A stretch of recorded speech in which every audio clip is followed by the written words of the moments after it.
Hey, good afternoon. I think we'll go ahead and get started this afternoon. This panel session is entitled, Dear Enterprise, Have You Developed a Sound Blockchain Consortium Engagement Strategy? Of course, the meaning being that working collectively as enterprises to solve common industry problems using blockchain technology is complicated, and there isn't a one-size-fits-all approach to it. It can be difficult to navigate, and depending on what problem you're trying to solve or what industry you're in, it would entail a different approach. My name is Dax Hansen. I'm a partner with Perkins Coie, which is a global law firm with about 1,200 lawyers. I am a partner in the technology practice. I am a technology and a regulatory lawyer. I've focused most of my career on payments and financial services, and for about the last 9 years, I've also been focused on blockchain and cryptocurrency technology products. So I chair two practice groups at Perkins Coie, the Electronic Financial Services Group and the Blockchain and Digital Currency Group. We have a great list of panelists, a great group of panelists here today who have some real war stories and some real experience with this topic. In fact, we hand selected them, and I'm thrilled that they all were able to participate today. You're in for a treat. The panelists that we have are, to my left here, we have Abi Gudgadia, who is the Chief Product Officer of Chronicled.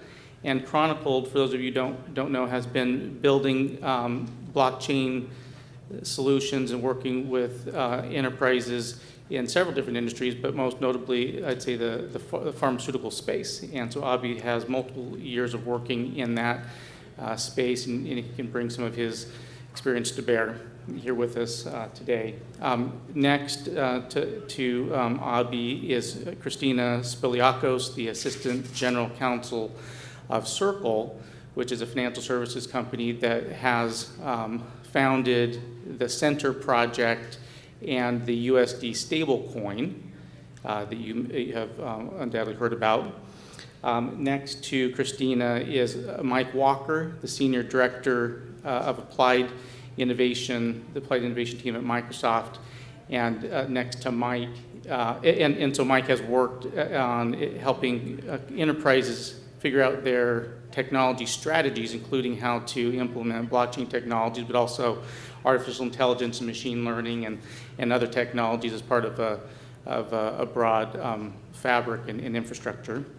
And next to Mike, last but not least, is Youssef Snifer, who is Perkins Coie's fintech and blockchain strategist, strategic counsel, who brings a long career in payments and financial services at Microsoft, and who's been with Perkins Coie for just under a year.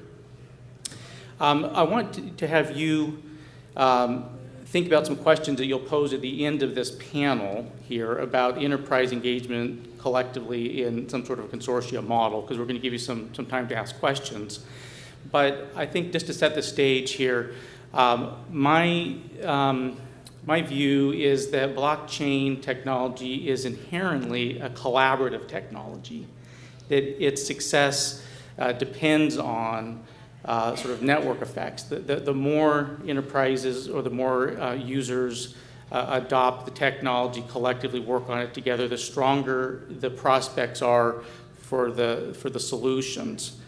I've seen that there's been an uptick in enterprise interest in either joining or forming blockchain consortia, and by that I mean coming together collectively with your peers or multiple parties in a particular industry or ecosystem to try to solve a common problem. And we've also seen, interestingly, enterprises coming together not just to build new blockchains, but to build enterprise-hardened business products and solutions that leverage existing blockchain technologies. Deloitte recently did a survey of a bunch of enterprise executives, and they found that 53% of those executives believe that blockchain technology is becoming or has become a critical priority for their organization. And so they are, I think, recognizing that there's something here and they need to focus on it. But one of the hard parts is understanding how to engage and how will this impact, for instance, my existing patent prosecution portfolio. What are my ownership rights? What's my liability for running a node? Okay, there's a lot of questions that enterprises have. And so in this panel, we're going to attempt to give you some factors to consider that will drive the success or the failures of these collective engagements. So with that sort of overview, I'd like to turn the time over to each of the panelists to spend about 5 minutes each giving us some color commentary on the perspective they bring to this industry, to these solutions, to blockchain consortia in particular, and to identify, I guess at least for the chronicled and the circle sense, identify the structure, the architecture that they elected to adopt, and to also identify, maybe before that, what was the common industry problem they were trying to solve or address, and how did they end up picking the structure.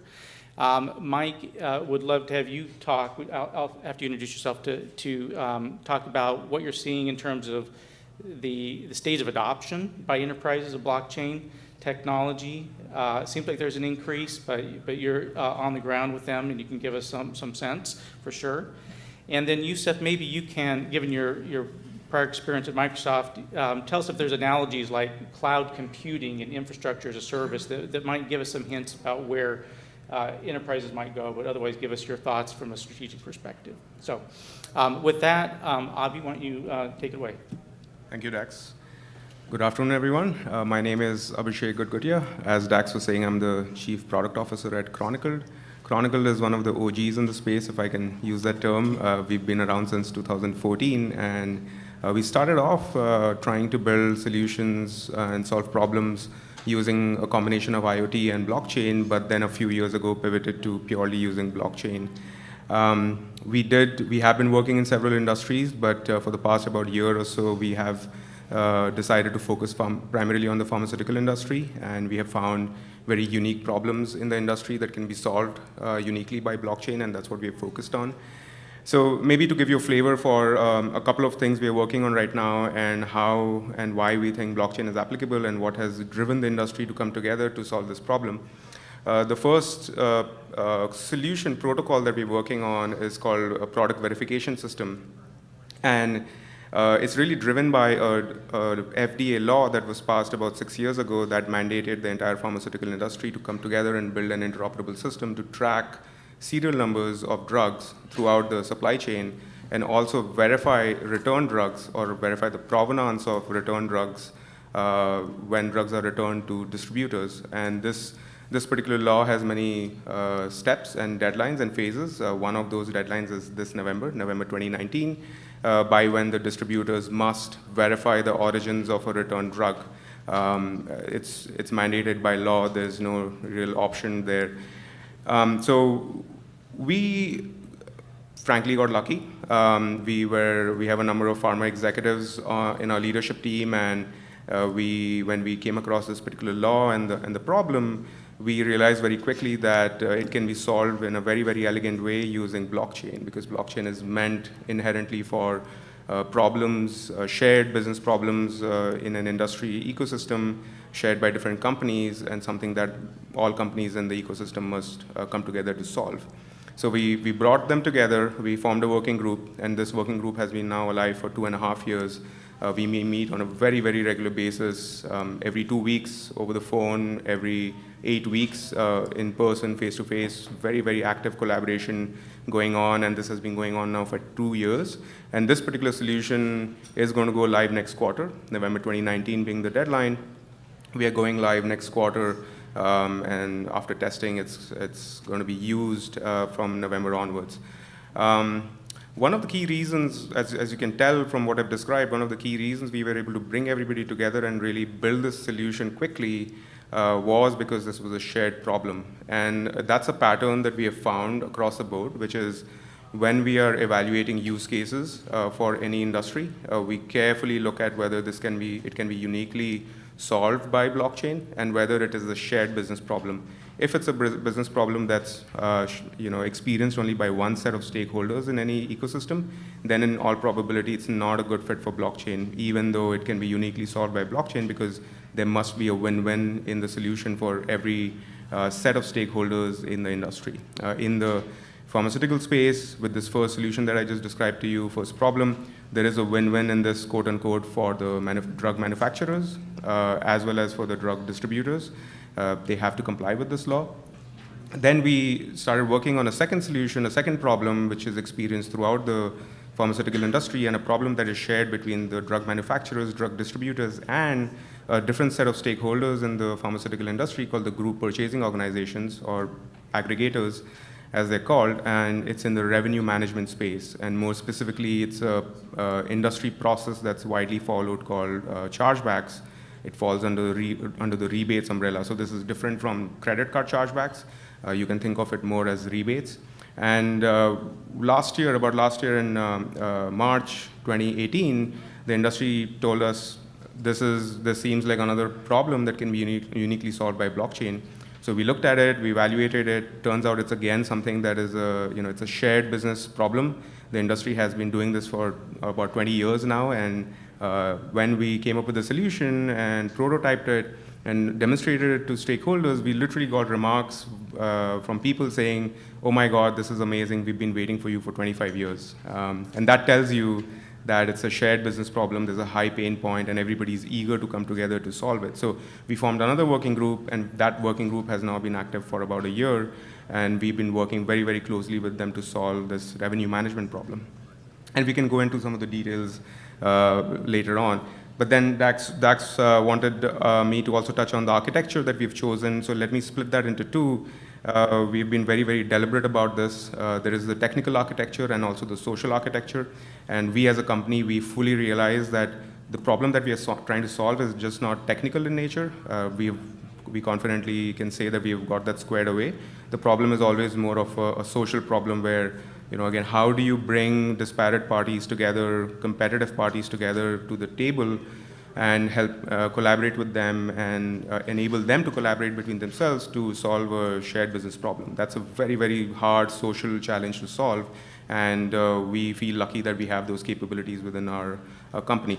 But from a technical architecture perspective, we have chosen very deliberately not to get very focused on blockchain per se and think of blockchain as the end. We think of it as a means to an end. So we are an enterprise software company that happens to use blockchain. It's a blockchain-first enterprise software that we're really building. And that has many implications, and that's needed in the enterprise space because enterprise needs are very different. For enterprise companies, privacy, scalability, interoperability, and bridge with their existing legacy systems is super important. We cannot afford to go and tell them, you have your legacy systems, why don't you rip them out and replace that with this blockchain-based software? That's just not going to fly. And what we found is that blockchain-based software, and Dax, please tell me if I'm going over time, but what we found is that blockchain-based software really fills a gap in the software space that has never been filled before. And the gap is really this gap that exists between siloed systems that every company has. So if you think about the concept of a trusted boundary, every company has their own trusted boundary, which is formed by their own internal systems. It could be an SAP ERP system, an Oracle ERP system, through which they form their own trusted boundary, and they can trust all the transactions that occur within those trusted boundaries. But as soon as they step outside of the trusted boundary and they start interacting and trading with their trading partners, that boundary breaks down, and there's a gap now that exists between two different trusted boundaries. And that's where we come in. Our blockchain-based software sits in those gaps and forms this, if you can imagine, an industry-wide trusted boundary, which enables the industry to trade amongst themselves with complete trust. And we've been really focused on that. So we go in and tell our customers that we are not interested at all in ripping out your existing technology. We want to work with your existing technology. So our software is going to sit alongside your existing technology and bridge your legacy systems with blockchain and enable these shared business processes. And that has worked wonderfully well. It works for us, it works for them, it sits with their legacy software, and that architecture is working really well. From a social architecture perspective, as far as the working group is concerned, we've been very, very deliberate in, again, starting with the problem statement. What is the problem? What's the problem that we are trying to solve? And then once we've identified the problem, then we choose very carefully, of course, in collaboration with our customers, who are the right people who should be in the room. And it's always been a mix of folks in the room from our customers who have a vested interest in solving that problem, but also have a technology viewpoint and understand blockchain. And so it's been a mix of both. We have always been very, very transparent, open, and about the technology choices we make and how we're using technology, what the technology even is, even to business audiences, just so they understand what the technology is. And that's worked really well, where people who have a vested interest in solving the problem come together, and then they get excited by the solution and they want to continue collaborating to solve that problem. And then we collaborate in a very, very deep way, where we come in with a stance saying, we don't know your industry, we don't know the problem space, help us understand. And we ask a lot of questions to really get to the root of the problem and then solve the problem with our customers. So we never have an approach of, we know what's best, here you go. It's always, tell us, let's work together on this. And that's worked wonderfully well for us. So let me pause there. Well, that's fantastic and great foundation for the discussion. Real quick, tell two things before we pass the torch. One, how many enterprises have come together in these working groups? And then second, what's your previous life experience that you brought to Chronicle? Sure. So for our first solution, we have about 8 companies, not counting solution providers like SAP, who have joined us as well. And for chargebacks, we currently have about seven customers, and we are bringing on more. I think by the end of this year, we'll have more than 10 in that particular working group. And prior to Chronicle, I've been in the blockchain space personally for about 5 years, and before Chronicle, I was at Accenture. I was leading blockchain globally within the ventures team at Accenture. So that's the experience I brought to the table. A lot of understanding of what the customers are looking for, what kinds of use cases will really work for the customers. And then when I joined Chronicle had already discovered pharma. And then it came together very well, and we've been very, very successful for the past 1 year. And it's still pretty early days. We are, these networks have not yet gone live. We are very close to it. Like I said, Q3, we are going to go live with the first solution. So we are internally very, very excited for this particular launch. Thank you, Avi. Christina, tell us your background and tell us about Center. Okay. Hi, I'm Christina Spiliakos. I am Assistant General Counsel at Circle, where I've been for almost 5 years now. I started working at Circle. I would say we're also kind of an OG in the crypto space. We started off with a Bitcoin payments app, and I joined Circle while I was in law school and was working we had maybe 20 people there. We had to build a compliance program. We had to build some fraud and risk controls. We had just a lot to do. And so it was a really fun and exciting startup experience for me. And so I was kind of at Circle much more often than I was at law school. And, but really just loved working there and learned so much on the job. So I continued on after law school. And so most recently I was regulatory counsel, where I worked on a lot of just different regulatory issues from all across the board, like the alphabet soup of agencies. I never thought that I would know so much about so many different financial services kind of concepts and areas, but really had to dive into things in the context of the technology in our industry. So, one of the things that I had to do was, when the SEC came out with the Dow report, Circle had acquired, or I guess went on to acquire the Poloniex crypto exchange in 2018. And that exchange had a fair amount of tokens listed on it, and we had to evaluate, for the business, what is our risk in terms of the tokens that are listed on this exchange. And so I built out this framework for the Howey test, which is the test for something being an investment contract type of security, and applied that to all 70 coins or whatever it was on the exchange. And one thing that I really noticed when I was doing that was, full decentralization seems to be impossible, right? I was part of the Howey test is to figure out, is this a kind of decentralized, distributed network like Bitcoin that can kind of subsist on its own? So it's not like an issuer of a security doing work for you, and then you get passive investment when your token goes up in value. So seeing that, I had to really look for decentralization, and it's really hard to find true decentralization. And I think that kind of bridges the kind of concept with this stablecoin network that we're working on and the consortium that Circle has developed. So Center is this stablecoin network. We have a stablecoin called USDC that Circle announced in 2018. It's an ERC20 token. It's based on Ethereum, and the idea is that we are trying to solve kind of one large problem, but that can be broken down into different parts. So I would say that, first of all, the stable value in volatile cryptocurrency markets is important. We've seen that with Tether, which has been used widely and has a lot of volume even today. And this kind of stable value tool, as well as interoperability, where you can kind of get in and out of the different assets that you're trading and transacting in, that this interoperability is really important for scaling payments with Bitcoin and with other cryptocurrencies on a sort of wider basis. So given those two needs, really the final thing is transparency. Which one should I use? Can I trust this token? Do I know that the reserves are behind it? Do I know that my money is going to be, if I see this representation of a digital dollar on my screen, is there actually money there, and will it be honored once I go back to put it back into my bank account?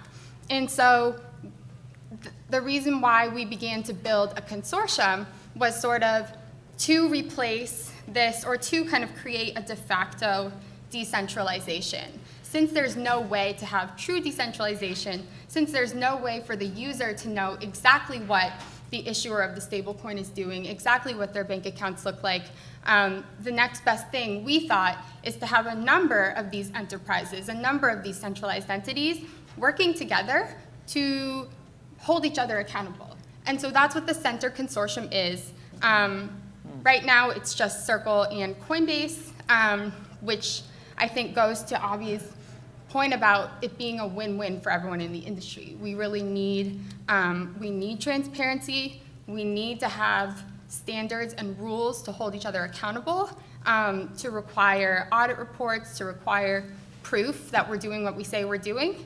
And we hope to scale this network over the coming years to have more issuers, and also add to our group of exchanges and other network participants that are kind of using USDC and benefiting from that stable, interoperable, transparent network that we're building. Fantastic. Thank you, Christina. What do you think, Mike? Well, all I'm thinking right now is, wow, I got some rock stars here with me, so I'm very happy. So, Mike Walker, I've got somewhat of an interesting background, so I'm going to give you the Reader's Digest version, okay? I'm not going to bore you with the painstaking details here, but most of my career has been spent in large enterprises, highly complex, highly regulated environments, whether it be banking and insurance or healthcare or high tech. Spent a lot of time in those areas understanding big, large, complex problems, but also understanding today's realities, some of which you had highlighted, around there are just certain things we can and can't do. And so most recently, I came from Gartner. And so I was the VP of Tech Innovation over at Gartner, and one of the areas of focus for us was blockchain. And we wrote the blockchain hype cycle, which I'm sure most of you are familiar with, and knowing that blockchain is the most hyped technology on the planet. But most importantly is I spent my time essentially working with more so the business professionals rather than the technology folks. Because the majority of this blockchain problem is more about the relationships that we have with our B2B partners. And those relationships require us to understand the business that we're in, potentially the business we want to be in, but also there's very real legal contracts that's already in place, regulation, et cetera. So I spent the past 18 to 24 months sitting with executive board of director level folks with ideation types of sessions where we're figuring out and we're doing real soul searching. What do we want these companies to be? And keep in mind, blockchain is an ecosystem technology. Okay, I want to let that set in for a second. Notice I didn't say consortium. I hate that word. Hate it. It's a bad word. If there's a problem with the word blockchain consortium, it's that if there's any consistency, there is a lack of consistency, and there's tons of prior art around that term. And we're not really even doing what the term even defines. So we should stop using it, first and foremost. So that'd be my recommendation. But that aside, helping enterprises really understand how to build these things. And to do that, we have to also understand the marketplace. And so whether it's my time at Gartner and looking at the marketplace or at Microsoft, we're monitoring close to 70 consortiums globally. And what we're finding, again, is if there is any consistency, there is inconsistency. Over half of those consortiums are still under development, by the way. They're still not even in production. However, even though we've got these very real inhibitors, we still see that there's an enormous amount of value that can be derived. So if you listen to the analysts, they'll say $3.1 trillion of business value will be derived from blockchain over the next decade. And I'll give you a very real scenario, and I'll connect back to our first panelist here around some of the work that we've done with 3M and with their double trust architecture on blockchain. So believe it or not, 80% of the pharmaceutical drugs that comes to the United States from another country are counterfeit. $20 billion is going to the bad guys. That's a lot of money. Very simple problem. We have to understand from the time in which those drugs were made in the factory to the shelf at the local Rite Aid, Walgreens, whatever convenience store you can think of, we have to understand that full life cycle. And there's very real business implications. So my role at Microsoft and the Applied Innovation Group is to look at the business solutions around these technologies, understanding the lessons across the industry and applying those to customers in new and interesting ways. How many of you were at Ethereal over the weekend? Okay, a few of you. How many of you went to the food trucks? Did you all go to the food trucks in the afternoon? And that was what? An absolute mess, right? An absolute mess. So we use crypto to pay for our tacos. But here's the problem. We still had to wait in line for an hour in the rain to eventually get our cold burrito bowl. We didn't actually solve the problem. And so if you look at our latest work with companies like Starbucks, where not only do we want to track the bean to the barista, but also to increase the experience in which I have with that organization. Actually take that blockchain data and expose it in new and interesting ways, using machine learning to say, well, based on the time of day, based on Mike's preferences, based on Mike's meeting schedule, I'm going to use reinforcement learning to recommend this option, and oh, by the way, I'll have it delivered to where you want it to be delivered. And so that's really how we need to start thinking about these technologies, is less about blockchain for blockchain's sake, but more so about what new experiences can we create, how can we help our businesses understand, challenge the status quo, think about, should we optimize a 30-year process, or will that last the next 5 to 10 years? Is it really durable? Or should we actually go and think about net new business models that's going to protect our companies? Because I can tell you, the last thing I'll say here is a common theme across all of these executives is there is an anxiety, not a fear, there's an anxiety, a very real anxiety around these emerging technologies and the impact to their business. Because they know that the barrier to entry for these technologies is extremely low. And so they're not worried about the competitors they know about. They're worried about the ones they don't know about. Fascinating. Thanks, Mike. Youssef, so you were one of the earlier people at Microsoft thinking about blockchain technology. You find yourself now at a law firm, but you bring all that Microsoft experience. What's your take? You know, it's amazing that we are having actually this panel. You know, 8 years ago, probably I wouldn't have thought about that. 8 years ago, we were having conversation about Bitcoin. We were not talking about blockchain even. And how far we have come. It's really, you know, testament to the tenacity and determination of the blockchain community that believed in the technology. And now, from the conversation that we had around Bitcoin and how we are going to be able to use it, etc., to now we are talking about a really an incredible technology that has the potential, coming with other technologies, AI, machine learning, data analytics, etc., to actually transform and help evolutionize our businesses and solve our problems. Mm-hmm. How far we have come from the days of Bitcoin and people being so scared of these illicit activities that could come with this cryptocurrency, to the idea right now that we have panelists here who are talking about hardcore enterprise problems where this technology that you all believed in, and now we are seeing starting to be implemented. And I know that a lot of us can look at it and say, oh my gosh, you know, we have 70 consortia that are out there. Half of them are under development. My gosh, we are behind. Actually, we are not. It is a natural evolution of this technology adoption that we saw in every aspect of that. AI has been in existence since the 70s. And now you start seeing the adoption of that. Cloud computing, people got scared of it when it was first talked about and discussed. And technology adoption and evolution takes time.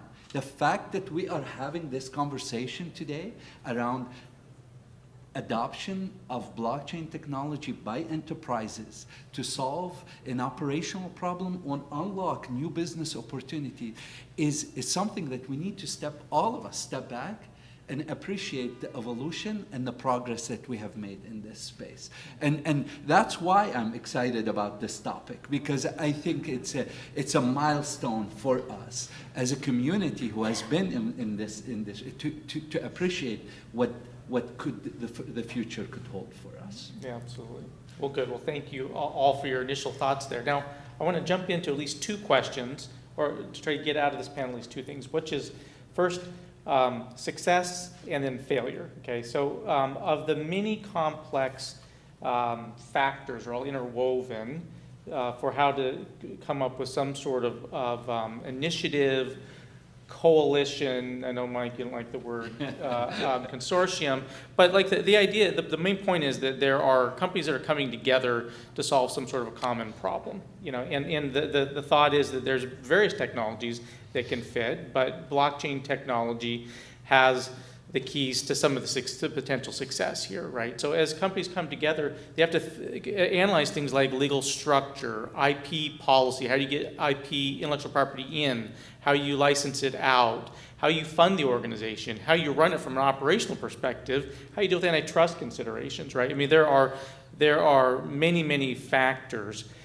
With your experience, either setting up these sorts of projects or advising on them, I want just to have a free-flowing debate here, conversation about which factors are most likely to lead to success in the design, the implementation, and the execution. And then we'll switch in just a minute and talk about what are the factors that, if not executed correctly, have led to some of the failures, and you can feel free to share some war stories. But first, talk about factors that lead to success. Who wants to start? I'll start. Why not? So, you know, I think in my mind, there's it's very straightforward, and taking lessons from our past and how we've actually built out really great technology strategies.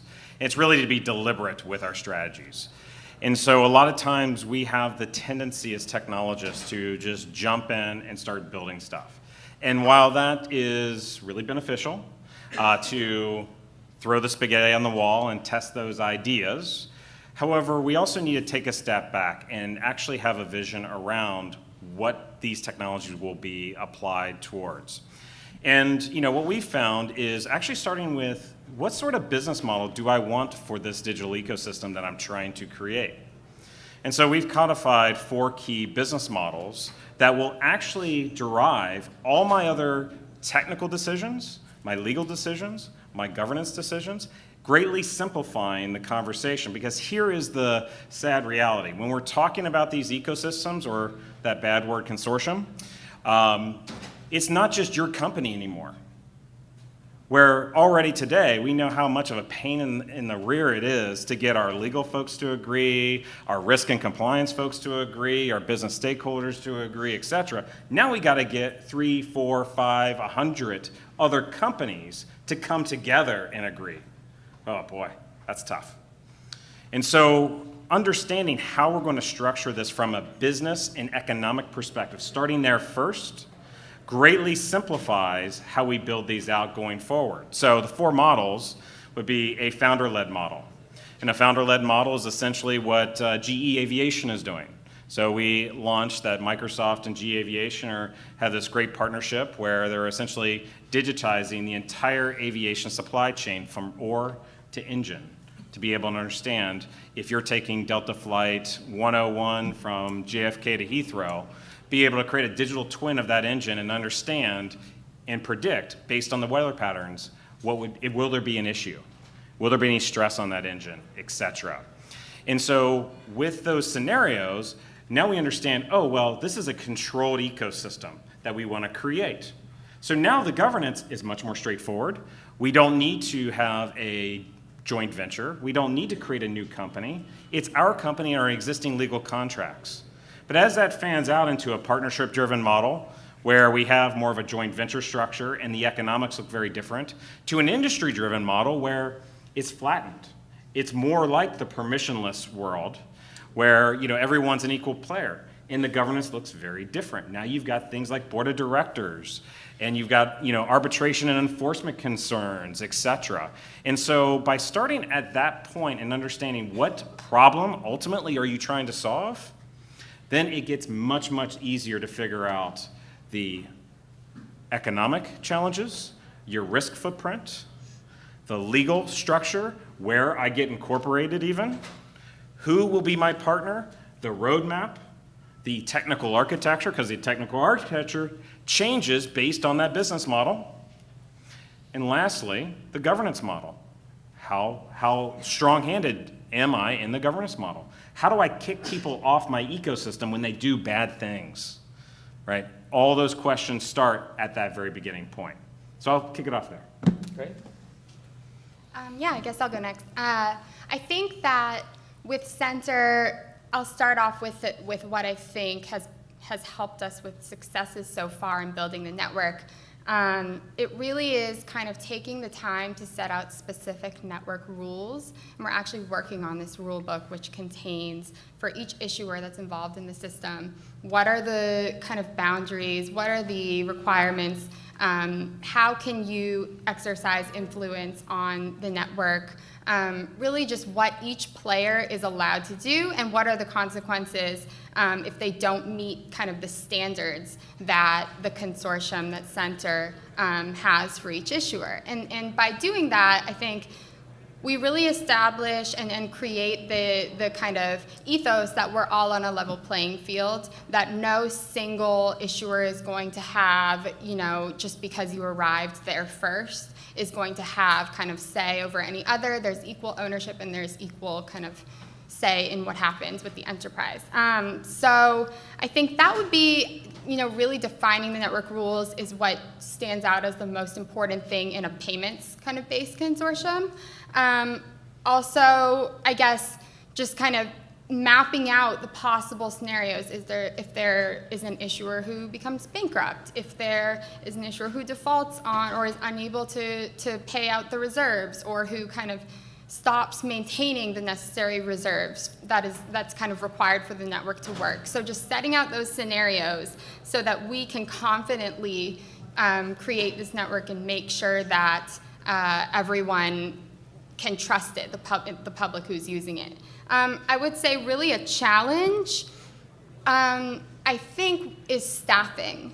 So one thing with setting up a consortium that's not you, right, that's not your business and the other business that's involved is, okay, does that entity have employees? And if so, how are they paid?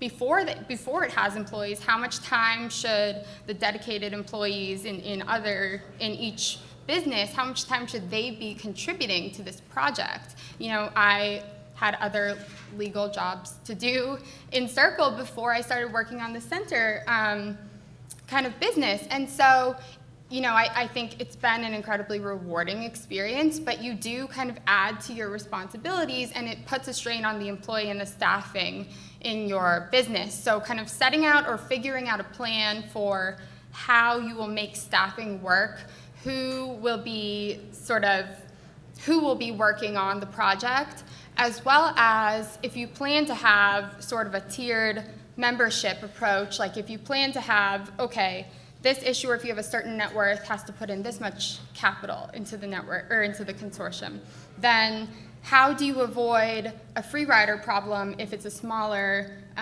business that doesn't have the means to put into the consortium, but still can be a participant, but just kind of chooses not to do that or chooses not to put their employees kind of working on the issues that are need to have work. So yeah, really just staffing, but like I said originally, having rules and really kind of making decisions ahead of time can, I think, resolve those issues in advance and prevent you from running into them.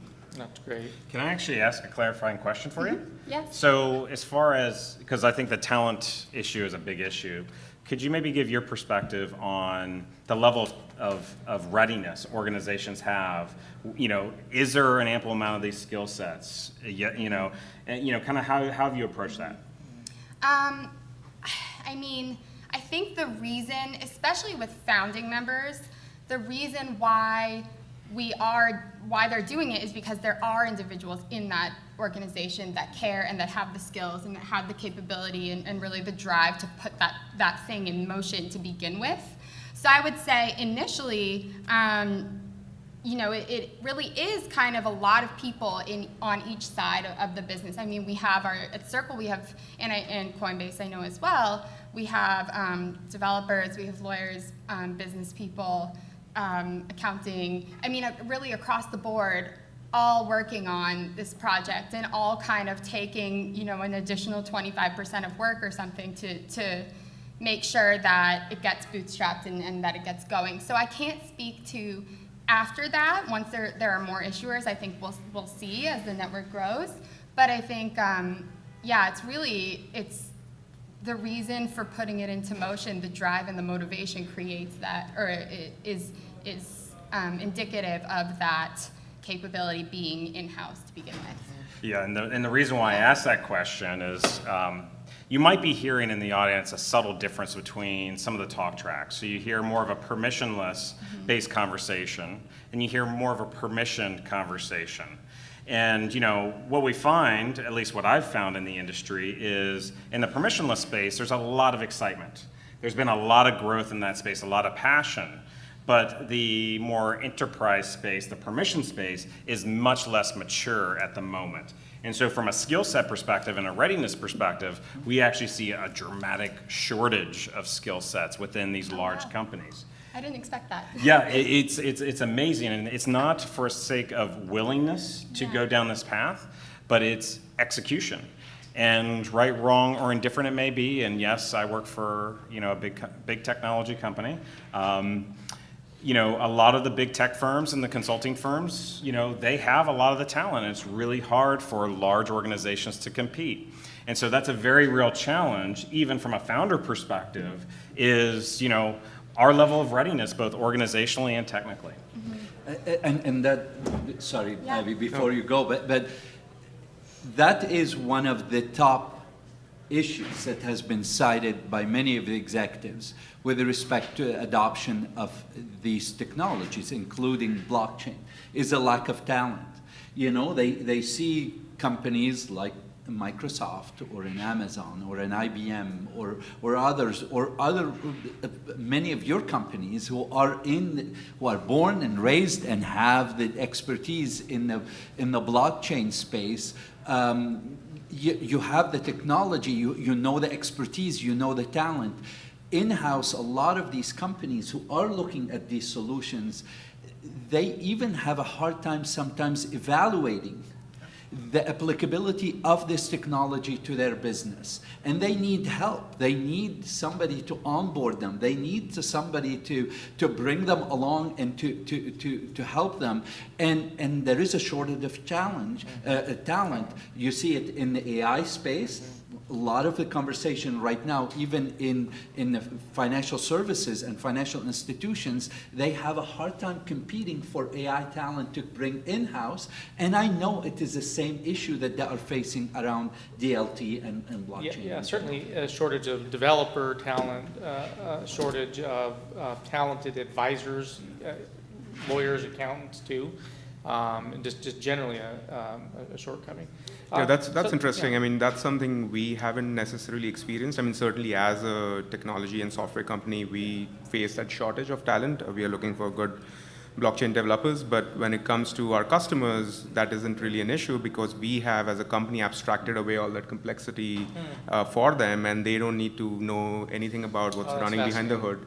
Yeah. They just need to tell us what their shared business process is and what the problem is and how to integrate with their legacy systems. And we take care of everything else. We have abstracted away everything else. And in this sort of spectrum of centralization to decentralization, we certainly have made very conscious design choices where we have kept certain parts, quote unquote, decentralized because those are important to our customers. For example, data privacy. So our architecture is such that data resides with them behind their firewalls. It does not even reside on the blockchain. So on that, by the way, we have a very high contrarian view to what's accepted otherwise, which is let's store all the data on the blockchain. And we are absolutely contrarian to that.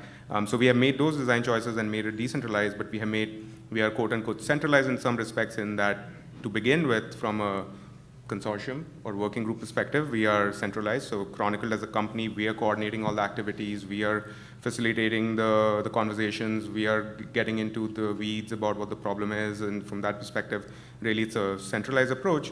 However, we have offered in the past, for example, and you'll be surprised with this, we have offered to create a non-profit, governance body that is industry owned and that governs these solutions, but the industry themselves have said, this isn't the right time, we'll figure that out at the right time. For now, you guys are doing a great job. We trust you completely. Carry on. And so even though we are taking this centralized approach for now, we are fully committed as a company that at the right time we will hand over the IP to a non-profit governing body that is owned by the industry and operated by the industry. But till then, it does behoove us to take this centralized approach so that we can iterate rapidly on the solution and create the solution that solves the real problem, because that's the key. If we don't do that, and frankly, with all the projects going on, I do not know at what stage they are, but there hasn't been any real live success story as far as I know. And frankly, from a Gartner hype cycle perspective, time is running out. We are going to, we don't see success stories over the next 1.5 years, we are going to fall into this disillusionment where a lot of people don't trust this technology anymore, and that'll be a shame. This technology has immense power, but it needs to be deployed in a very thoughtful manner, and people need to be really aware and conscious about the hype and not get carried away.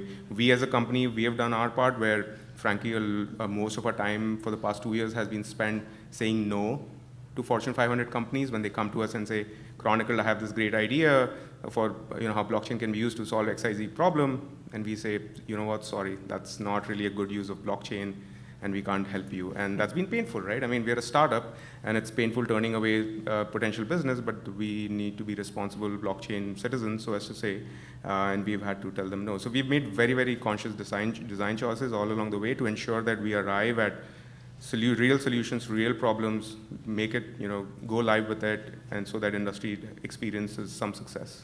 So what I hear is really that whether you're going to pursue the centralized or permission approach or the decentralized approach, you need some strong leadership. strong leadership, some discipline, right? Regardless of the model, right? Like, and just the fact that you have a strong central organizing party doesn't mean that the implementation is going to either be centralized or decentralized. And we have two examples, sort of more of a permission model in a regulated space versus one that's meant to be a global, international, transparent, let me do some of your words, Christine, approach. Very different outcomes, but very thoughtful structuring and architecture on the front end. But one thing that Abby mentioned we should reemphasize is that how these working groups and organizations are coming together to mask the complexity that can come with the adoption of these technologies.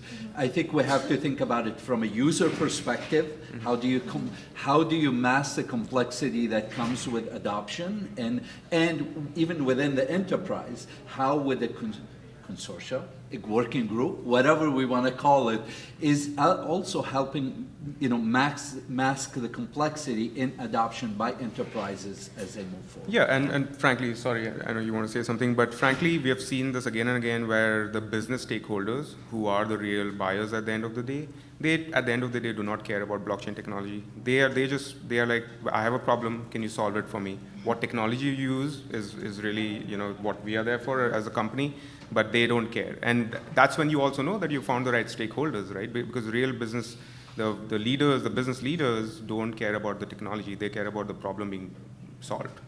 Now, I feel like I have to clarify the Gartner statement. So I actually wrote the Gartner Emerging Tech Hype Cycle for a half decade. So I can tell you that essentially the hype cycle is a life cycle that every technology will go through. So every technology will go through the trough of disillusionment. And that's not a bad thing.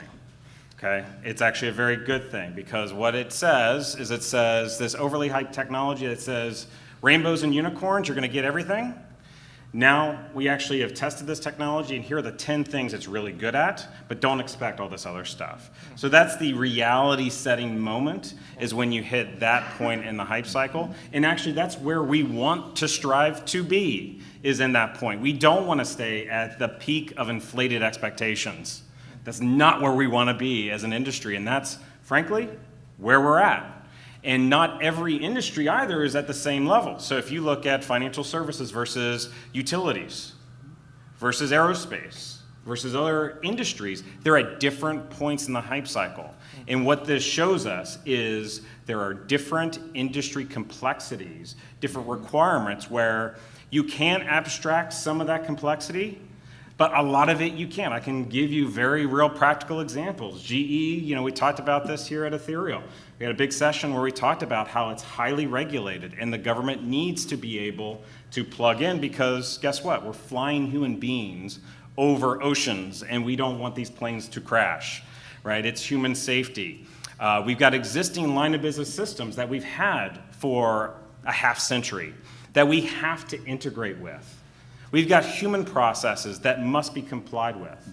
But also, there is a great deal of customization that is occurring because of that reinvention of our business and creating that more dynamic, fluid, and humanistic experience. And so I can't name the company, but I can tell you it's a short list of companies. So in the autonomous vehicle space, there's one company that we're working with that wants to make the default protocol of the autonomous vehicle blockchain. Why? They want to be able to authoritatively say, it's this vehicle, these people in the vehicle, authoritatively this GPS location. Talk to the other cross chains around law enforcement, the local city infrastructure for the smart city, the weather system, all to create better prediction and a better system and ultimately a better experience for you as the end user. So I think us as leaders in this space, we have to strive for that model. I totally agree, is abstract that complexity, but we're still very, very early days. Yeah. And there's going to be a lot of subtleties, a lot of, unfortunate ERP implementations and CRM, all these back-end systems that no one wants to play with, that we're going to have to deal with. Yeah. Well, I think the other side of that is really the importance of getting businesses to care about blockchain. Now that businesses care, or that they're agnostic to it, but it's working for them, getting kind of the other side, getting the open kind of permissionless blockchain community to care about permission blockchain and to be excited about it and to, you know, kind of create that hype on the other side. And I think one of the great things that I think needs to be communicated more to the wider cryptocurrency ecosystem that's really been based on, you know, the original Satoshi white paper for Bitcoin, the open kind of permissionless blockchain, is really kind of the ability to, the need for enterprises to embrace this technology so that it can be interoperable with the permissionless kind of borderless systems that we're building. And so if you know, a stable coin like USDC or any other one could settle on, you know, on the Ethereum blockchain kind of publicly, it can also settle on the Ethereum blockchain utilized within an enterprise. And that way we really do start to create this interconnected, interoperable world that looks more like sort of mimicking the internet, mimicking the standards that we really want to build in order for the public and mass adoption to really take hold. Yeah. And that's a great point, because we'll use that last backdrop of the hype cycle. If you look at the blockchain hype cycle, what you'll find is Bitcoin is actually on the far right-hand side. It is on the plateau, right? And so it's much further along. So to your point, yes, mass adoption, people get it. There's more developers, et cetera. But you've got this wide imbalance on the left-hand side where you still got the R&D efforts and the innovation and the pioneers and mavericks, and maybe some of the fast followers doing stuff, but there's still a wide chasm between the two. And it's okay, and it's happening right now. So real quick, I'm gonna leave time for one or two questions, but Avi, give us, is there one factor that if ignored leads to failure? I mean, is it just the inverse of all the successes that we've been talking about? Or is there something else that you would throw out to help people who are thinking about it? You know, is there one thing that's sort of like taboo? Forming a working group to find a problem to solve, right, is going to lead to failure. The working group, the ecosystem, the consortium has to be formed based on a problem that's been identified already, rather than people coming together to explore blockchain and figure out how blockchain can be applied to problems. In our view, that model just doesn't work. Yeah, so solution in search of a problem versus problem, clearly identified, obvious. Let's go find the technology. Okay, let's see, a gentleman right here. Roger Hahn from Eugene. I have a practical question about building your blockchain network. So we view it as sort of like Switzerland, and you know the traditional value propositions like process optimizations. But practically, how do you get some of these tenants on the network chain? And specifically, one question is, what do you think about cutting them in on the equity, whatever values derived from the network? Wow, That's a complex question there. Yeah, I mean, the second piece, I would say, from our perspective, has been quite simple. We've thought about it. I think it just complicates the matter. Is complexity, unnecessary complexity that nobody wants, even our customers don't want, which is equity or some token of sort. We actually, as a company, decided not to issue a token at the peak of the token hype cycle last year, ICO hype cycle. To the first question of how practically do we get customers, tenants into the network, we provide them the software, which is a combination of, so in our case, we use Ethereum and Parity, and so it's a combination of Parity and some other software modules that we built around it. So all those artifacts are delivered to the customer, and they can deploy it on their premises or in a cloud of their choice. And at a future point of time, we'll make it even more easier for them to deploy it through one click through either Azure or Google Cloud or AWS, but we haven't gotten there yet. Today, it's just artifacts, Docker images, deliver it to them. It's all Kubernetes enabled, and they just take it and they deploy it in their infrastructure. Thank you. Follow on with that. Well, so we're short on time, so maybe just real quick. Did you have a comment on the blue question? I don't pretty much the same questions, but then I'll follow. Then what are the incentives? Because the node runners, they face legal issues, potential legal issues. There's cost to them because of the computation power. Then what's the incentive for the consortium members to come on board? For those who didn't hear, how do you create the right incentive structure for enterprises to participate and run things like nodes where there's risks? I will say this. I think what you are both hitting on are the two factors that we consider are critical for any decision around forming or joining consortium. You need to understand the governance structure and you need to understand the economic and financial model that comes with it. Because when I say financial economic model, is a benefit as well as a risk associated with that. And in all honesty, there is a lot of creativity that could be implemented here in terms of thinking around innovative governance structure where you can bring people together and creating the right incentives for them to participate while at the same time thinking through this risk allocation. So that what we have seen, and Mike said it in the beginning, there is no one model that you can use. There is a lot of creativity that you can leverage in here. And the two issues that you raised are what I call kind of gating issues, gating factors that must be thought through and creatively designed and prepared before you are going to go into the idea of, okay, now which technology infrastructure we are going to leverage, what does a form of participation is going to look like, etc. There are some factors, governance and the economic financial model and risk allocation, if you want to think, are gating factors that we think from how we advise our clients have to be the primary factors that you should take. So, I want to give a very practical example, a real world example that, we're doing. But first, before I do that, I just want to say, a fool with a tool is still a fool. Okay, so let's think about this. Not every solution has to be a blockchain solution. There's many times where I am in with customers where I say, do not do that. That does not make sense for you. Let's talk about that problem that you're trying to solve. Sometimes they don't know what they don't know, okay? And this is important because it's not like 5 or 10 years ago where technology was somewhat stable. It was somewhat boring, actually.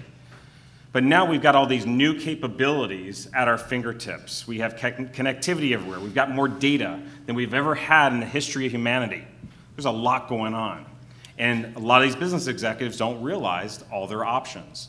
And so sometimes we have to run those ideation sessions to tease out where we want to go. Now I want to give you a very real example on that economic model and how you kind of get to those decisions. And it comes back to those business models. So Microsoft, Xbox. We put our royalty finance program on the blockchain, okay? What we've done is we've implemented a founder-based model, which says we've got a bunch of gamers that are independent developers. We've got EA Games, Ubisoft, Capcom, you name them, we got them on our platform. And they're gonna be in our walled garden, as Apple would say, right? Now that's phase one. And there's a ton of business benefit. We're cutting our operational costs in half. To audit a royalties report, it took us 2 months to do that because there was 3 different sources of different data that would come in Excel files and flat files and all this other great stuff. It was a mess, right? Still a huge amount of economic value by just doing that. But we had to think about how we want to solve this problem strategically, both now and in the long run. So what's the long-term play? The long-term play is to create a broader industry ecosystem that allows us to flatten the model with royalties. So you could be Sony, you could be Nintendo, you could be Apple, you could be Microsoft, and we share a common royalties-based platform that exposes now essentially digitizing the in-game assets. Now we can talk about loyalty points and monetizing loyalty points and spiderwebbing into other different areas. But we've got to be deliberate with our business model first. The economic questions come second. Yep, thank you. Great, we'll have to let you have the last word there, Mike, but great way to end. Hopefully you can sense that there's a lot of complexity here, but a lot of opportunities. There is help to sort through these issues. It's a good time to be exploring it. Please join me in giving our panelists a nice round of applause. Thank you for participating.